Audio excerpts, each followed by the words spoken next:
Hi, Cynthia Robertson here. And we've been talking about what kind of keeps you held back and I don't know how to say it.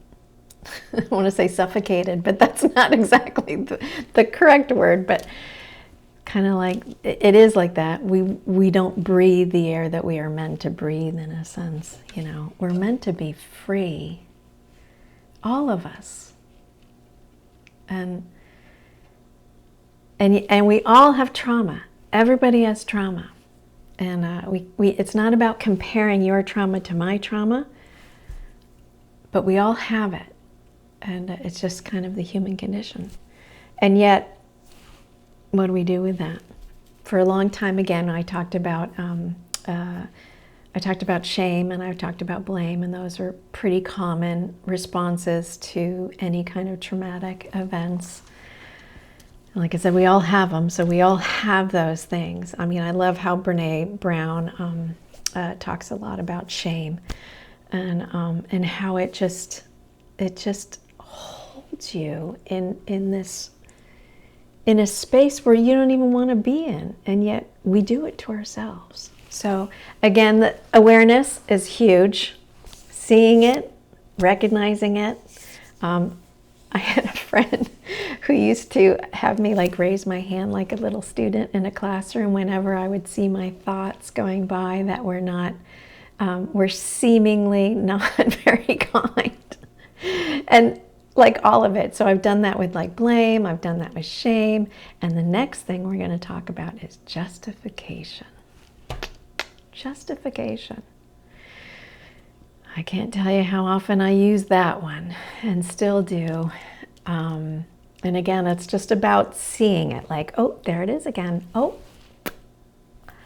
I just used that. And I was thinking about justification in my health.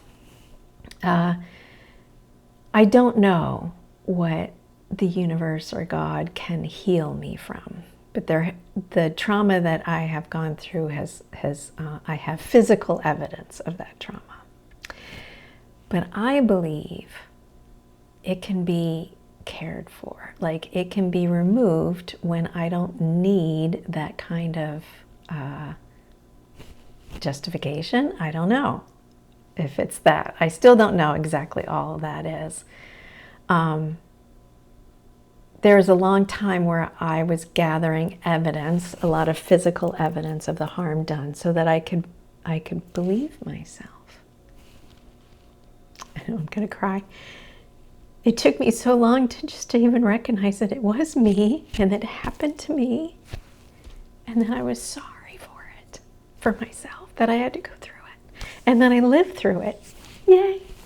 Amazing. I didn't always want to live through it, but I'm pretty grateful, and I'm really impressed sometimes with myself that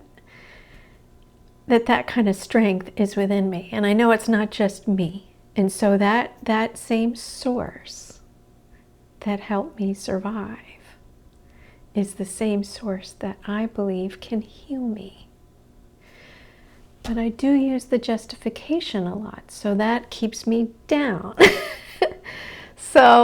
And the justification often is I don't feel very well, so I'll rest now, I'll do that later. I'll do my work later, I'll do my spiritual work later, all that stuff.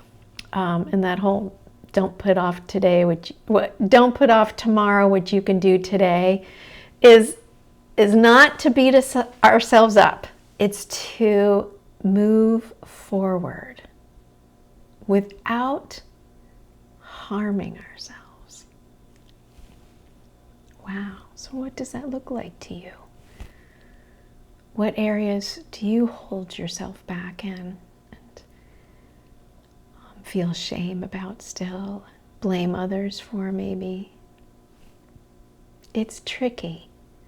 But when we can live above that into the responsibility part, okay, that happened.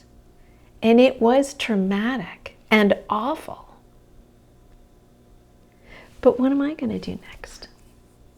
If this is up to me, what am I going to do? carry on and move forward and try again. Sometimes I find when I say, you know, oh, I don't feel very well, I'm just going to rest. Sometimes it's okay to just take a break from what you're doing and then go back. And the neat thing is, for me, I know I will go back. I have years of experience of me not letting things go that are important to me, and but I can't drive right through it because I still have to be kind to me. It's okay to take breaks. It's okay to walk away from things. It's kind of like when I'm writing or when I'm doing a video. You know, I think I pray about it for a while. I think about it for a while. I write about it. And then I go back and I kind of look at it again. So you can't do anything like all the time. But when you come back, know that you are capable and you're worth it. And I'll see you next time. Subscribe to my channel. Bye-bye.